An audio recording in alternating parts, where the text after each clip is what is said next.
Hello everyone, আসসালামু আলাইকুম। Bangladeshi blogger Mitu channel থেকে আমি মিতু আমার আরও একটি নতুন ব্লগে আপনাদের সবাইকে স্বাগত জানাই। যে যেখান থেকে আমার আজকের ভিডিওটি দেখছেন, আশা করি আল্লাহর রহমতে সবাই ভালো আছেন, সুস্থ আছেন। আলহামদুলিল্লাহ, আল্লাহর অশেষ রহমতে আমরাও ভালো আছি, সুস্থ আছি। আপনাদের সবার সুস্থতা কামনায় আজকের ব্লগটি শুরু করছি।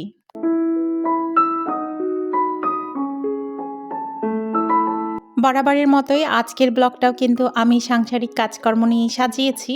আর আজকের ব্লগটা কিন্তু আমি সকালের নাস্তার পর থেকে শুরু করেছি। আজকে কিন্তু ভালোই একটা শীত শীত ফিল হচ্ছিল, তাই ভাবলাম একটু রোদে বসে সবজি কাটাকুটির কাজগুলো শেষ করি। আর আজকে কিন্তু খুব বেশি কাটাকুটি ছিল না, কারণ আমি আজকে তেমন কিছুই রান্না করব না। কারণ আজকে অনেক কাজ হাতে রেখেছি, ওগুলো করতে হবে। বেশি শীত পড়ে গেলে তখন আর এই কাজগুলো করতে ইচ্ছে হবে না। সবজি কাটা শেষে তারপরে কিন্তু আমি ডালটা সিদ্ধ দিয়ে দিব।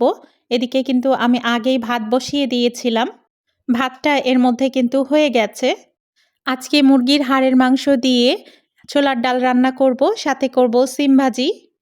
আর সেজন্যই কিন্তু আমি ছোলার ডালটা প্রথমে সিদ্ধ দিয়ে দিচ্ছি লবণ আর হলুদ দিয়ে।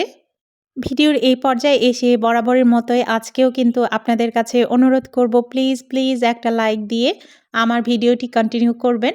আর আমার ভিডিওটি যদি সামান্য পরিমাণেও ভালো লেগে থাকে তাহলে অবশ্যই আমার চ্যানেলটিকে সাবস্ক্রাইব করে রাখবেন আর পাশে থাকা বেল আইকনে প্রেস করে রাখবেন, যেন আমি এই টাইপের নতুন কোনো ভিডিও দেওয়ার সাথে সাথেই আপনাদের কাছে নোটিফিকেশান পৌঁছে যায় আর আপনারা আপনাদের সময় সুযোগ মতো দেখে নিতে পারেন।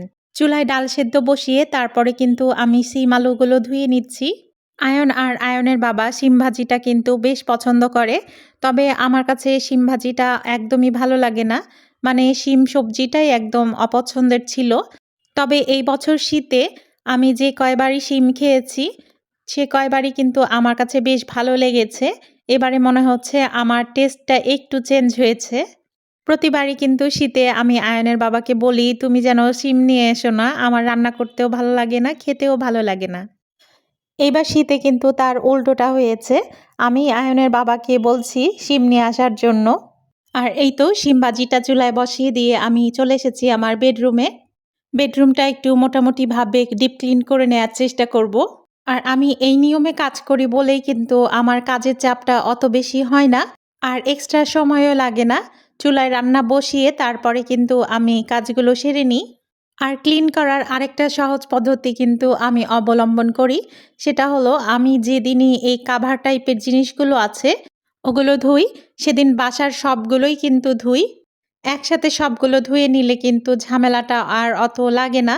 নয়তো দেখা যাচ্ছে আলাদা আলাদা করে ধুতে গেলে একটু ঝামেলাই মনে হয়। তো সবগুলো কাভার উঠানো হয়ে গেছে, এবার আমি কিন্তু ওয়াশিং মেশিনে দিয়ে দিব কাপড়গুলো। আমি কাজ করতে করতে কিন্তু কাভারগুলো ধোয়া হয়ে যাবে। আর সকাল সকাল কাপড়গুলো ধুয়ে দিলে রোদ থাকতে থাকতেই শুকিয়ে যাবে। আর ওগুলো কিন্তু আজকেই বিছিয়ে নিতে পারবো। অনেকে আছেন মনে করেন ওয়াশিং মেশিনে কাপড় ধুলে পরিষ্কার হয় না আর ঝামেলারও মনে করেন, তবে আমার মতে ওয়াশিং মেশিন থাকলে কি যে সুবিধা হয়, যারা একবার ওয়াশিং মেশিন ব্যবহার করেছে তারাই বুঝবে। অনেকে তো আবার এটাকে বিলাসিতায় মনে করেন, তবে এটা কিন্তু বিলাসিতা না, খুবই একটা প্রয়োজনীয় জিনিস।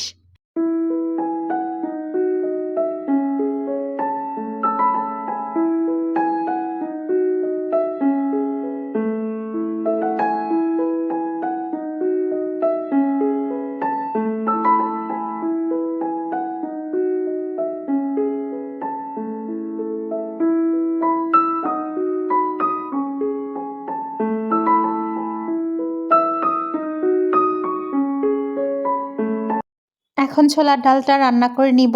তার জন্য প্রথমে মশলা কষিয়ে নিব, এরপর হাড়ের যে মাংসগুলো আছে মুরগির ওগুলোকে ভালোভাবে কষিয়ে নিয়ে তারপর কিন্তু ডাল সেদ্ধটা দিয়ে দিব। আসলে ছোলার ডালটা অনেকেই অনেক রকম করে রান্না করে। অনেককে দেখেছি প্রেসার কুকারে মাংসটা ভালোভাবে কষিয়ে নিয়ে তারপর ডাল দিয়ে একবারে সেদ্ধ করে ফেলে। তবে আমার কাছে মনে হয় যে এভাবে রান্না করলেই বেশি টেস্ট হয়।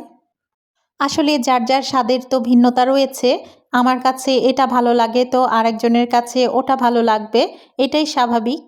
মাংসটা কষাতে দিয়ে তারপর আমি কিন্তু আবার আমার বেডরুমে চলে এসেছি।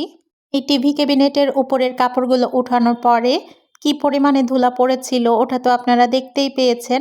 আমার বাসায় প্রত্যেকটা জিনিসেই কিন্তু ১ দিন ২ দিন পরিষ্কার না করলে এই টাইপের ধুলাগুলো হয়ে থাকে। মানে সবকিছু পরিষ্কার করতে গিয়ে আমার একদম খারাপ অবস্থা। এই ধুলা পরিষ্কার করাটা না থাকলে আমার যে কাজের চাপ কতটা কমে যেত। শুধুমাত্র এই ধুলার জন্যই কিন্তু আমার কাজগুলো দ্বিগুণ হয়ে গেছে।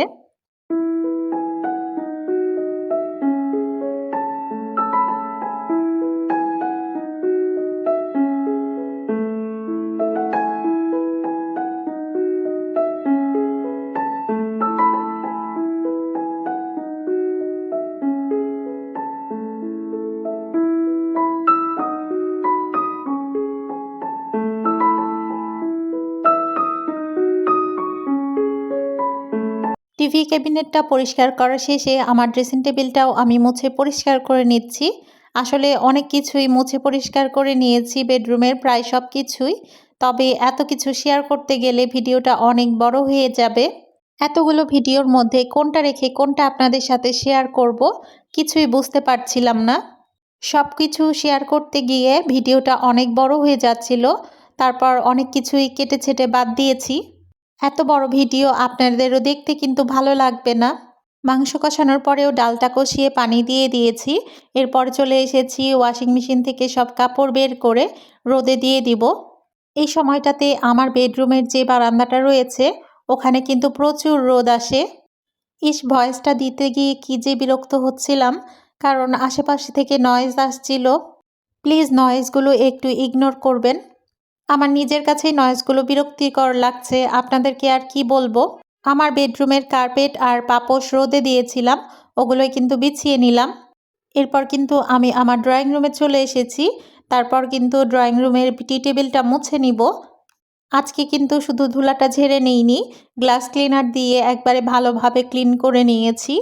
যেদিন আমি পরিষ্কারের কাজ শুরু করি আমার তো মনে হয় সারাদিন শুধু পরিষ্কারই করে যাই। আর পরিষ্কার পরিচ্ছন্ন করার পরে দেখতে যে ভালো লাগে আর মনের ভিতর যে একটা শান্তি কাজ করে বলে বোঝানো যাবে না। টি টেবিলটা পরিষ্কার করার পরে আমার ওভেন র্যাক আর ওভেনটাও ভালোভাবে পরিষ্কার করে নিয়েছি। এই ওভেন র্যাকটাও কিন্তু বেশ কয়েকদিন হলো পরিষ্কার করা হয়নি, আর তাতে কিন্তু প্রচুর পরিমাণে ধুলা পড়ে গেছে। ওগুলোই কিন্তু হালকাভাবে মুছে নিচ্ছি। এখান থেকে সব কিছু বের করে একদিন ডিপ ক্লিন করে নিব খুব শীঘ্রই। অতিরিক্ত শীত পড়ে যাওয়ার আগেই আমি এই কাজগুলো সেরে নিব, কারণ বেশি শীত পড়লে কিন্তু আর এই ডিপ ক্লিনের কাজগুলো করতে ইচ্ছে হবে না, পানি ধরতে ইচ্ছে হবে না। বেশি শীতের সময় আমি একটু পানির কাজগুলো এড়িয়ে চলার চেষ্টা করি, কারণ আমার একটুতেই ঠান্ডা লেগে যায়। আর এই তো সব কাজ শেষে টেবিলে খাবার রেডি করে দিচ্ছি। আরও একবার লাইক, কমেন্ট, শেয়ার এবং সাবস্ক্রাইব করার অনুরোধ জানিয়ে এখান থেকেই বিদায় নিয়ে নিচ্ছি। আল্লাহ হাফেজ।